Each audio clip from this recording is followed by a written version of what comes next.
해주셨으면 감사하겠습니다. 오늘은 믿음과 생명의 복음 네 번째 시간입니다. 오늘 제목이 포도주가 떨어진지라. 제목이 뭐라고요? 포도주가 떨어진지라. 오늘 이 제목으로 같이 말씀의 은혜를 나누겠습니다. 한 평범한 시골 의사가 요즘에 이제 유튜브 영상을 찍어서 올리는데 이게 굉장히 많이 좀 인기를 요즘에 끌고 있습니다. 많은 사람들이 댓글을 다는데 이제 평신도 입장에서 신앙에 대해서 얘기도 같이 하기도 하고, 이분이 의사잖아요. 그럼에도 불구하고 굉장히 털털해요.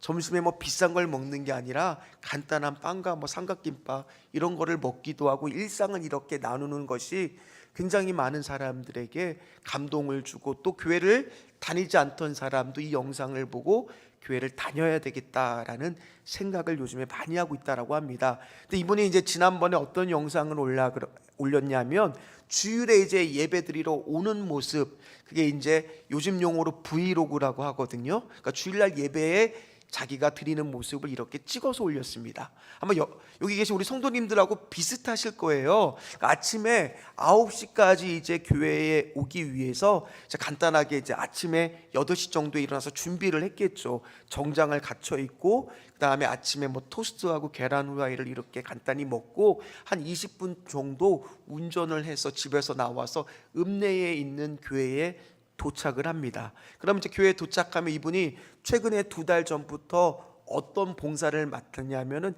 지휘를 맡았어요. 근데 이분이 음악에 대해서 전문가나 전공자가 아니니까 처음에는 못하겠다고 자기는 그렇게 막 손사래를 쳤는데, 교회에 아무래도 이분이 40대 젊은 집사님들이 많이 없으니까 꼭 맡아달라는 강국한 목사님의 부탁을 거절할 수가 없어서 이렇게 지휘를 맡아서 최근에 이제 지휘를 하고 있다라고 합니다. 그러면서 이분이 아마 저녁 예배는 없고 오후 예배까지 다 마치고 나면 아침에 9시까지 교회에 와서 오후 4시까지, 그러니까 거의 하루 종일 교회에 있는 셈이죠. 그러니까 사람들이 댓글에다가 안 힘드냐고 물어봤어요. 그랬더니 그 시골 의사가 하는 말이 힘들다는 거예요. 그럼에도 불구하고 어떻게 말하느냐, 오늘 이렇게 말한 걸 제가 읽어드리도록 하겠습니다. 근데 그렇게 힘들지만 교회를 떠나 세상에 나갈 때 나를 채워주는 그런 힘이 있다고요.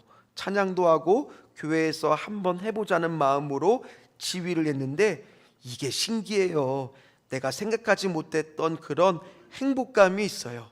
못하는데 해보려고 애를 써서 하면 감동이 와요. 찬양할 때 소름이 돋아요 하고 그렇게 거기서 밝혔습니다. 어떻습니까? 우리 사랑하는 성도 여러분들은 오늘 이 자리에 오시기까지 어떤 마음으로 지금 예배를 드리고 있습니까? 아마 다들 사연들은 다 다르겠지만 쉽게 오시는 분들은 한 분도 없으실 거예요. 여기까지 아이를 데리고 오시는 분들은 아침부터 아이들 옷 입혀야죠. 그 다음에 태워서 깨워야죠. 전쟁을 치르고 이 자리에 나왔을 거고요. 또 어떤 분들은 지금 아침부터 지금 봉사를 하고 애를 쓰고 수고하느라 그렇게 열심으로서 지금 신앙생활을 하시고 있을 겁니다. 자, 그렇다면 오늘 우리가 이 예배를 드리는 동안 우리 안에 어떤 마음이 있어야 되겠습니까? 아무리 힘든 마음을 가지고 이 자리에 나왔다 할지라도 오늘 예배 가운데 그 힘든 마음이 뭘로 바뀌어야 되겠습니까? 바로 기쁨으로 바뀌어야 될 줄 믿습니다.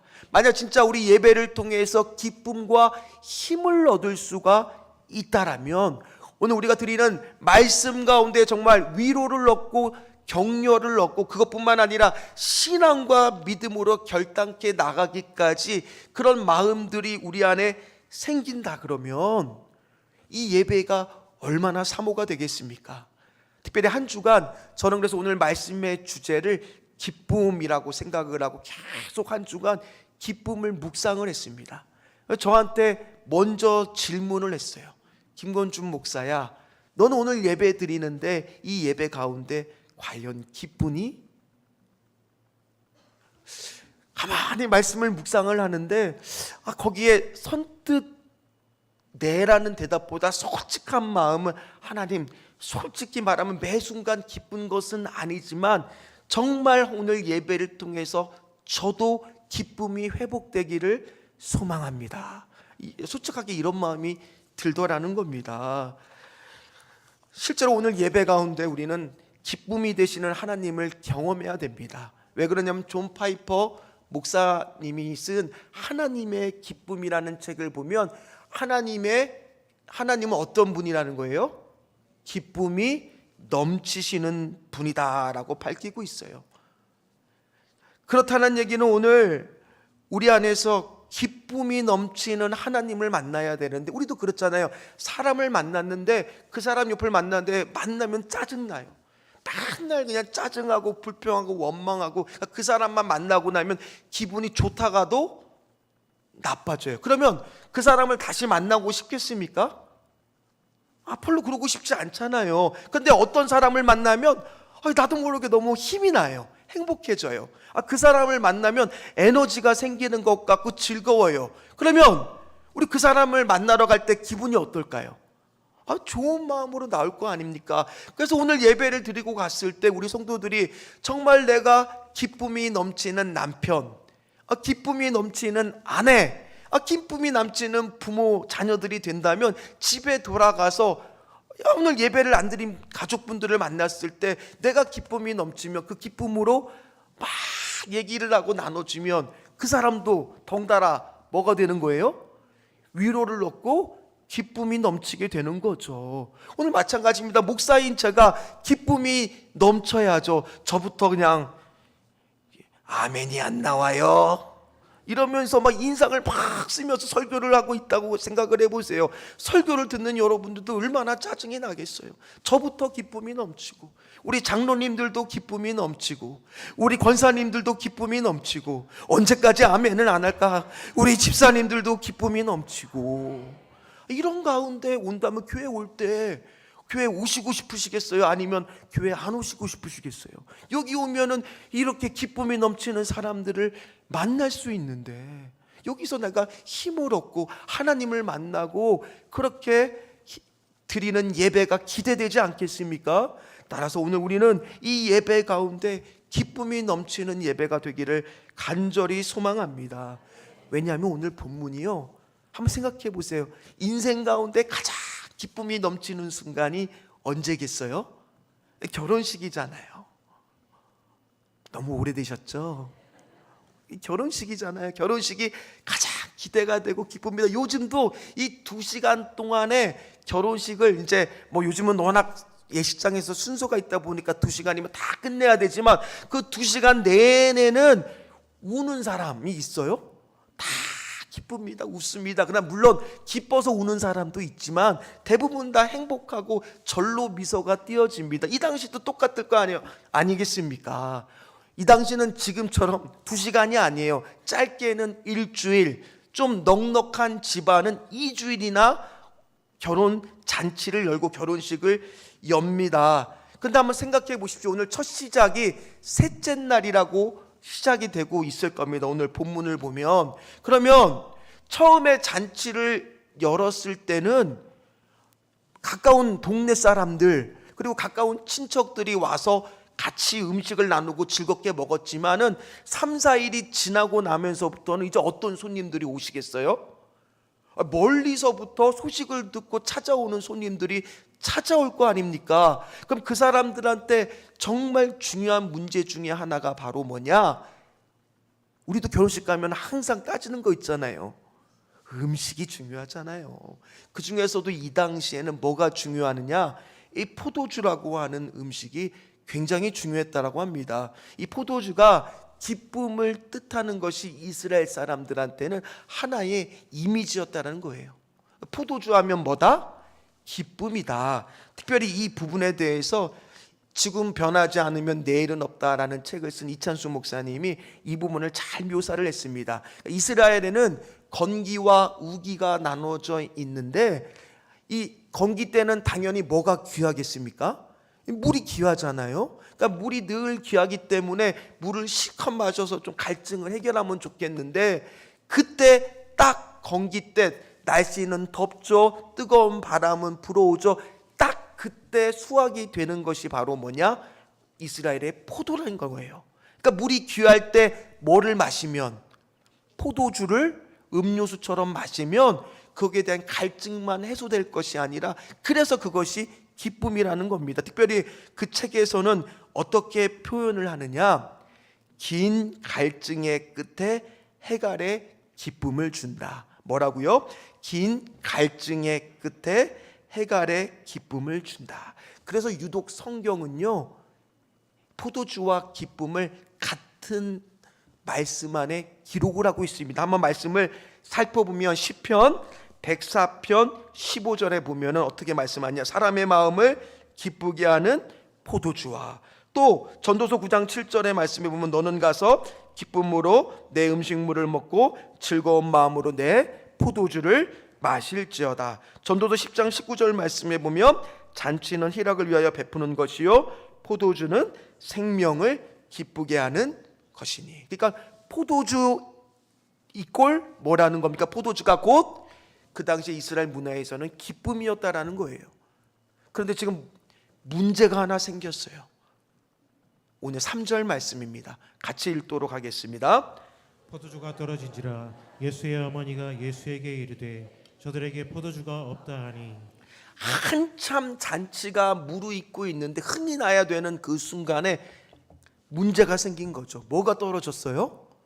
포도주가 떨어진 거예요. 자, 그럼 음식을 내놓을 수가 없게 됩니다. 그럼 자연스럽게 이 결혼식 잔치는 뭐가 되는 거예요? 파장이 일어나고 끝나는 거죠. 아니, 멀리서부터 손님들이 찾아왔어요. 결혼식에 참여하기 위해서 며칠을 걸어왔는데 딱 가보니까 지금 뭐가 없는 거예요? 포도주가 떨어져서 음식 대접을 하지 못하면 이 멀리서 찾아온 손님들은 어떤 마음이 들겠습니까? 아무리 지금껏 잘 대접하고 준비했다 그래도 그 결혼식에 사람들의 평가는 뭐가 되겠어요? 야, 이거밖에 준비를 안 했나?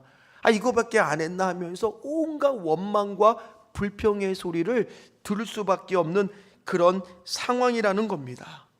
심지어 오늘 이 잔치에 누가 참여를 했습니까? 예수님이 참여를 했죠. 그럼에도 불구하고 예수님이 참여했는데도 불구하고 어떤 일이 발생할 수 있다는 거예요? 포도주가 떨어지는 일들이 있다는 겁니다. 이게 무슨 말이겠느냐? 우리도 이번에 2월 달에 참 눈이 많이 왔죠. 눈이 참 많이 왔습니다. 그럼 눈이 막 오는데 하나님께서 우리 교회 주차장은 안전하게 지켜주시사 눈들이 다 비껴가서 눈에 하나도 안 쌓여서 치울 필요가 없게 하셨을까요? 아니요. 아무리 차가운 바람이 불어도 하나님이 우리 교회는 바람을 다 지켜 보호하여 주사 찬바람이 안으로 들어오지 못하게 다 막아주셨나요? 아니요, 그렇진 않더라고요. 매서운 바람도 때로는 우리 교회 안으로 불어올 때가 있고 주차장에 눈이 쌓여서 그것을 치워야 되는 것처럼 아무리 예수를 믿는 우리 인생 가운데도 어떠한 일이 발생이 됩니까? 포도주가 뭐하는 인생이 발생이 돼요? 떨어지는 일들이 생긴다라는 거예요. 그러다 보니 우리 마음에 낙심이 들기도 하고 때로는 마음이 무너지기도 하고 상처를 받기도 하고 내 안에 기쁨의 샘이 다 말라버리는 메마른 샘이 되는 순간들이 있다는 거예요. 그럴 때 진짜 포도주가 탁 떨어졌을 때 내 안에 기쁨이 회복이 되는 은혜를 경험할 수만 있다면, 오늘 예배를 통해서 주님이 주셨던 그 첫사랑의 감격이 회복될 수만 있다면, 항상 이 자리에 나온 것이 설렘과 그리움이 막 생겨서 아무리 힘들어도 이 자리에 나오기만 하면 입가에 웃음이 지어지고 행복할 수만 있다면 얼마나 좋겠습니까? 과연 예배 드리는데도 마치 내가 좋아하는 사람 옆에 있다 보니까 시간 가는 줄 모르는 것처럼, 아무리 김건준 목사가 1시간을 설교하든 2시간을 설교하든 3시간을 설교하든 다 아멘으로 막 화답하면서 기쁘고 좋을 수만 있다라면 얼마나 좋겠습니까? 막 찬양을 하는데 눈만 감으면 눈물이 나고 기도를 하는데 나도 모르게 뜨겁게 기도를 할 수만 있다라면 얼마나 좋겠습니까? 그런데 현실은 어떻습니까? 과연 매 예배 때마다 그러던가요? 어쩌면 우리가 세상 가운데 마음이 다 뺏긴 채로 이 자리에 나오기 때문에 그 기쁨이 사라졌을지도 모릅니다. 아니면 내 안에 교만한 마음을 가지고 이 자리에 나왔기 때문에 나는 다 해봤어, 오늘 뭐 보니까 뭐 다 아는 본문이네, 그런 교만의 마음으로 들었기 때문에 그 기쁨이 사라진 것일까요? 아니면 상황과 문제에 짓눌려 있기 때문에 기쁨을 느끼지 못한 채로 이 자리에 나온 것은 아닐까요? 최근에 어떤 한 성도를 만났는데 이 생활고의 문제와 육아의 문제 때문에 교회로 발걸음하는 것조차가 많이 힘들어하는 한 성도를 만났습니다.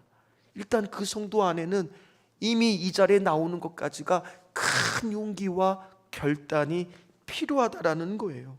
정말 오늘 그런 그분들의 마음 속에 오늘 예배 가운데 하나님이 이 자리에 함께하여 주셔서 하나님이 정말 기쁨이라면, 정말 그 말씀이 맞다라 그러면 오늘 예배 가운데 우리의 기쁨이 회복되기를 저도 간절히 소망합니다. 그 예배가 주님과의 깊은 교제 속에서 오늘 말씀 가운데 어떻게 내 속에서 하나님은 역사하시고 말씀하고 계시는가? 오늘 주님의 위로의 음성, 잘 왔다 내 딸아, 내 사랑하는 아들아, 오늘 네가 이 자리에 잘 왔다라는 음성이 들릴 수만 있다라면 우리 마음에 얼마나 주님과 교제하면서 기쁨으로 이 자리에서 예배를 드릴 수가 있겠습니까? 그러나 우리가 한 가지 기억해야 될 것은요, 예수님이 계신 곳에서도 포도주가 떨어지지만 또 한편 포도주가 떨어진 그곳에 누가 계신다라는 거예요? 예수님이 계신다라는 거예요. 이것이 또한 은혜라는 겁니다. 포도주가 떨어진 그 잔치에 하필 누가 참석하셨느냐? 예수님이 참석하셨다라는 거예요. 그게 중요하다는 겁니다. 오늘 우리 가정 안에도 포도주가 떨어졌던 그 순간, 내가 예배 가운데 내 심령이 메말라가고 있는 그 순간, 그래도 이 자리에 누가 계신다라는 거예요? 예수님이 계신다라는 거예요. 그렇다는 얘기는 이제부터 하나님이 포도주가 떨어진 것을 반대로 뭐 하실 수 있으세요? 채워가실 수도 있다는 거예요. 그걸 알았던 사람이 바로 육신의 어머니 마리아였습니다. 그래서 마리아는 예수님한테 포도주가 떨어졌다라고 말을 합니다. 일종의 간구고 기도가 될 수도 있는 거죠. 그때 예수님의 대답은 뜻밖이었습니다. 자, 4절 말씀을 같이 읽도록 하겠습니다. 예수께서 이르시되 여자여 나와 무슨 상관이 있나이까 내 때가 아직 이르지 아니하였나이다. 자, 이 말을 가만히 보면 분명히 뉘앙스적으로 들렸을 때는 주님께서 지금 포도주를 해결해 주시겠다고 들려요? 아니면 나는 해결 못한다라는 말처럼 마치 들리세요? 아마 전자보다는 왜 그걸 나한테 얘기하냐고, 나 못한다고, 그렇게 마치 얘기하는 것처럼 들리지만 우리는 이미 이 결과를 잘 알고 있죠. 결국에는 말은 이렇게 하시지만 하나님은 분명히 포도주를 만들어 주세요, 안 만들어 주세요? 우리 예수님은 포도주를 만들어 주신다라는 거예요. 단지 세상 가운데 내가 메시아임을 아직은 드러낼 때가 아니라는 겁니다. 그러나 오늘 누군가가 그렇게 간절한 마음으로 하나님 앞에 부탁을 하고, 하나님 오늘도 이 자리에서 내 잃어버린 기쁨이 회복되기를 소망합니다, 내 포도주가 떨어진 것 같은 이 신앙에 포도주를 채워달라고 요구했을 때 하나님은 은혜를 주셔서 그 포도주를 채워주실 줄 믿습니다. 왜 그러신 분이냐? 오늘 11절에 그 이유가 나와요. 11절 말씀을 같이 읽도록 하겠습니다. 예수께서 이 표적을 갈릴리 가나에 행하여 그의 영광을 나타내심에 제자들이 그를 믿으니라. 오늘 말씀을 보면 분명히 물이 포도주로 바뀌는 사건은 기적이에요. 기적은 미라클이죠. 그런데 오늘 기적이라고 말하지 않고 뭐라고 말하고 있습니까? 표적, 영어로는 사인이라고 말하고 있어요. 왜 그렇게 말하고 있어요? 이건 단순하게 그냥 이 기적의 사건이 아니라 예수 그리스도가 바로 누구라는 것을 가리키는 표적, 사인이느냐? 바로 메시아 되신다라는 거예요. 왜냐? 물이 포도주로 바뀐다라는 것은요, 완전히 다른 성분이에요. 화학적으로도 완전히 다른 성분이에요. 그렇다는 얘기는 그렇게 할 수 있다는 것은 예수님이 바로 어떤 분이냐? 창조를 하실 수 있다는 거예요. 만들어내실 수 있다는 분이에요. 그러면 창조의 능력은 누구한테 있는 능력이에요? 하나님이 하실 수 있는 거잖아요. 그러니 오늘 예수님이 바로 누구라는 거예요? 하나님이시라는 거예요. 그러니까 메시아 대신 하나님을 나타내는 사건이기 때문에 이것을 단순하게 기적이라고 말하는 것이 아니라 메시아 대신 예수님을 나타낸 첫 번째 표적이다라고 말하고 있더라는 거예요. 그렇다는 얘기는 오늘 우리가 예배 가운데 어떠한 아픔과 상처와 고통과 절망 가운데 나왔다 할지라도 하물며 무에서 유를 창조하신 예수님이 이곳에 계신다라고 하면, 이 예배 가운데 예수님의 능력이 임한다고 하면 그거를 전혀 다른 무엇으로 바꾸실 수 있으세요? 기쁨으로 바꾸실 수 있다는 거예요. 오늘 그 사실을 믿으시기를 주의 이름으로 축원합니다. 특별히 오늘 그 사실을 목도한 여러 명의 사람들이 있었습니다. 물론 마리아와 제자들은 이 사실이 메시아 된다라는 것을 알고 기뻐했어요. 그러나 또 다른 사람들이 있었습니다. 한 사람은 어떤 사람들이었느냐? 10절 말씀을 같이 읽도록 하겠습니다.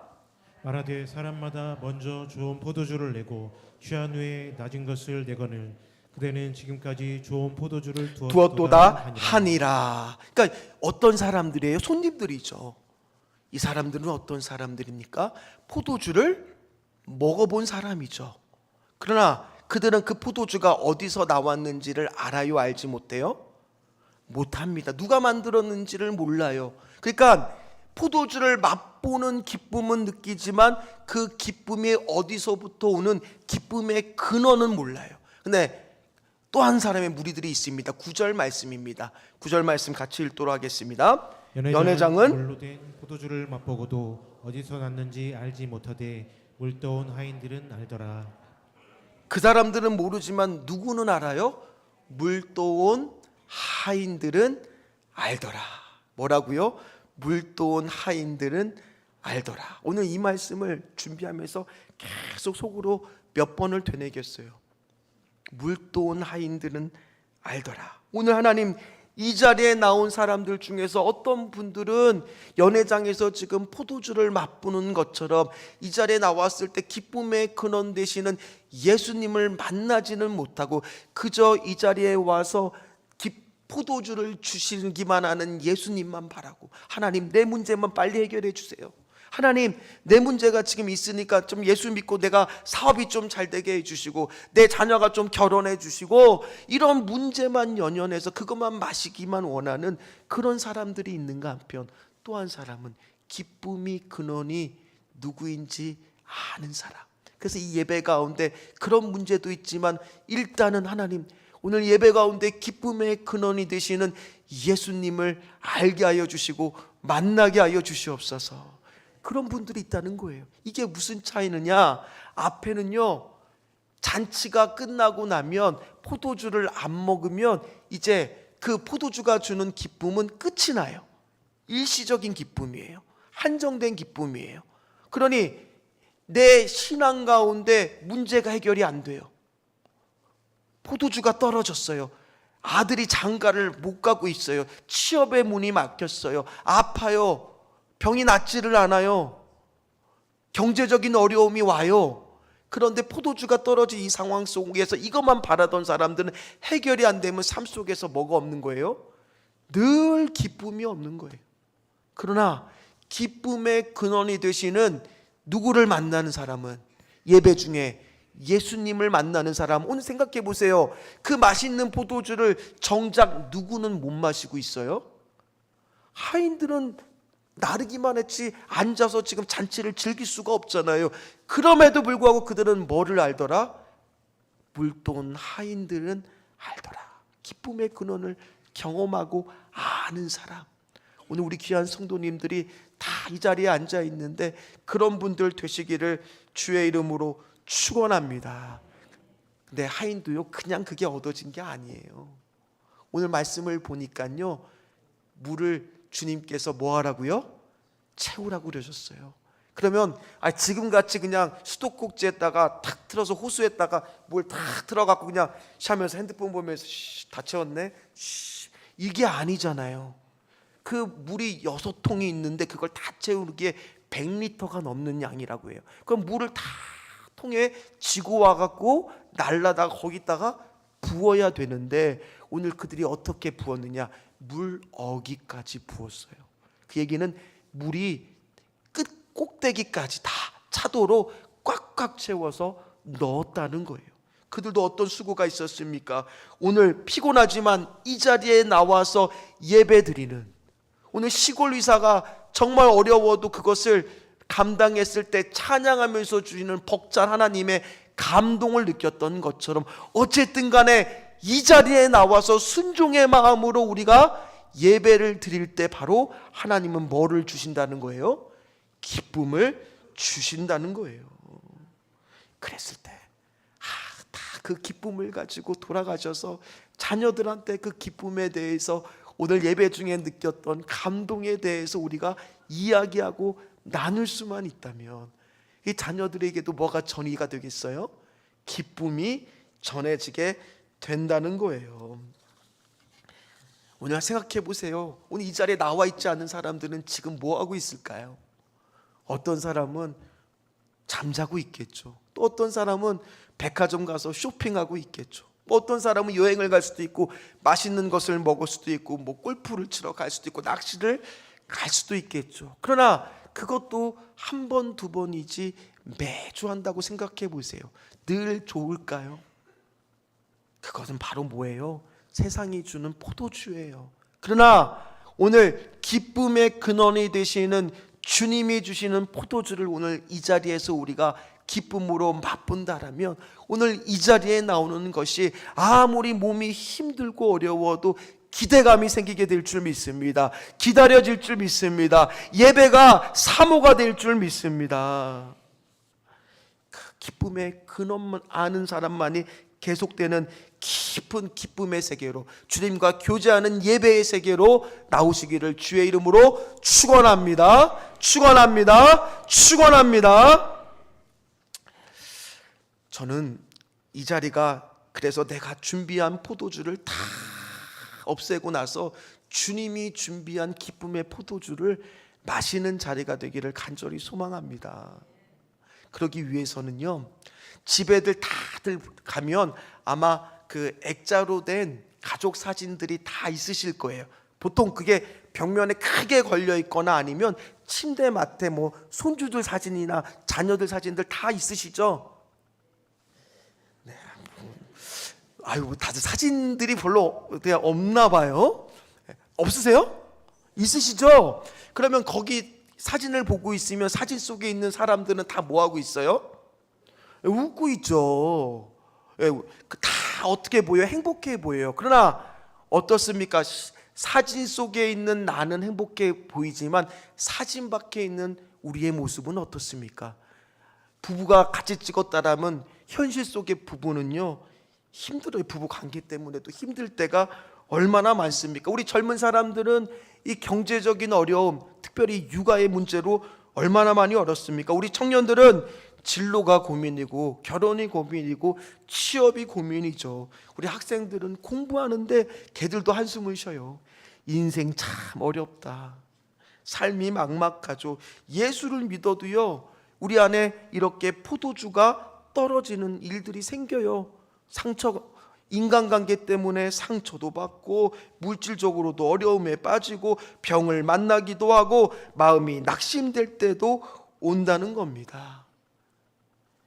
그럼에도 불구하고 이제부터 우리가 해야 될 것은 바로 뭐냐? 요한복음 16장 24절 말씀을 붙드는 거예요. 자, 한번 같이 말씀을 읽어보도록 하겠습니다. 지금까지는 너희가 내 이름으로 아무것도 구하지 아니하였으나 구하라 그리하면 받으리니 너희 기쁨이 충만하리라. 충만하리라. 뭐라고요? 너희 기쁨이 충만하리라. 하나님께 구하는 시간인 거예요. 예배 시간은 내가 속으로 하나님의 말씀을 드리면서 어떤 것을 하느냐? 이제부터 현실에는 없지만 소망의 사진을 그리는 거예요. 뭐를 그리라고요? 소망의 사진을. 예배 가운데 말씀을 받으면서 소망의 사진을 그리는 거예요. 어떤 사진을 그리냐? 예를 드는 겁니다. 예를 들어서 우리 가정에 가정 예배를 드리는 게 내 소망이라고, 내 기도 제목이라고 생각을 해봅시다. 가족이. 그런데 이 기도 제목이 이루어지기 위해서는 일단은 모든 가족의 구성원들이 예수를 믿어야 돼요. 그리고 한 자리에 모여서 예배를 드려야 돼요. 그러니까 현실에서는 그렇게 쉬운 일이 아니에요. 여기 계신 분들 중에서 모든 가족이 예수를 믿지 않는 분들도 있을 거니까요. 그런데 소망의 사진 속에 그려보는 거예요. 한 가족들이 다 식탁에 삥 둘러 앉아 있어요. 다들 얼굴 속에는 인상 쓰는 게 아니라 다 웃고 있어요. 그런데 아버지가 이제 성경 말씀을 읽어요. 그리고 어머니는 대표 기도를 해요. 자녀들은 아멘, 아멘 하면서 같이 웃고 떠들면서 예배드리는 그 소망을 뭐 해보는 거예요? 사진을 그려보는 거예요. 그러면서 뭐 하는 거예요? 하나님 앞고 교제하면서 예배 가운데 기도하는 거예요. 그런 소망의 사진을 품고 기도하다 보면 오늘 요한복음 16장 24절 말씀처럼 뭐가 회복이 되기 시작합니까? 하나님의 기쁨이 충만함을 느끼게 돼요. 저도 오늘 이 자리에 항상 아침에 오면 아무도 없는 이곳에서 이렇게 삥 한번 돌거든요. 그러면서 상상을 해요. 이 자리에 나온 우리 귀한 성도들이 힘든 가운데 나왔을지라도 오늘 말씀을 들으면서 정말 힘을 받게 하여 달라고, 이 빈자리들이 하나하나 하나님이 채워나가시는 것을 볼 수 있게 해달라고, 하나님 우리 성도들이 기도를 하는데 정말 뜨겁게 기도를 하고 찬양을 부르는데 정말 손을 들고 하나님 앞에 눕혀서 찬양을 하고, 또 아멘 소리가 얼마나 큰지 제가 강요하는 것 같잖아요. 또 이러면 그런 하나님 은혜로운 예배를 저도 소망의 사진 속에다가 딱 넣고 기도하고 있어요. 매 예배 주일에 아침마다. 그게 금방 이루어집니까? 그러나 그 순간을 생각하면 내가 오늘 이 자리에 올라왔을 때마다 하나님이 어떻게 하실까? 저도 고민이 많아요. 염려가 있어요. 걱정이 많아요. 근심이 많습니다. 그러나 이 자리에 딱 쓰는 순간 내 마음의 말씀을 전할 때 하나님이 뭐를 회복시켜 주실까요? 기쁨을 충만케 회복시켜 주시더라는 거예요. 오늘 귀한 성도님도 마찬가지. 오늘 말씀 듣는 가운데 소망의 사진들을 한번 그려보세요. 그러면 오늘 예배 드리는데 그 예배가 기쁨의 예배가 될 줄 믿습니다. 포도주가 떨어진 그곳에 예수님이 계시기에 그것이 걱정이 될 일이 아니라는 거예요. 주님이 만들어 가신다는 거예요. 내 소망의 사진이 그려지는 대로 하나님께서 말씀, 그전에도 얼마나 많이 하나님께서 은혜를 주셨고 말씀을 통해서 약속하신 것을 떠올리면서 소망의 사진을 다 그려보시는 우리 귀한 성도님들 다 되시기를 주의 이름으로 축원합니다. 축원합니다. 우리 같이 찬양하도록 하겠습니다.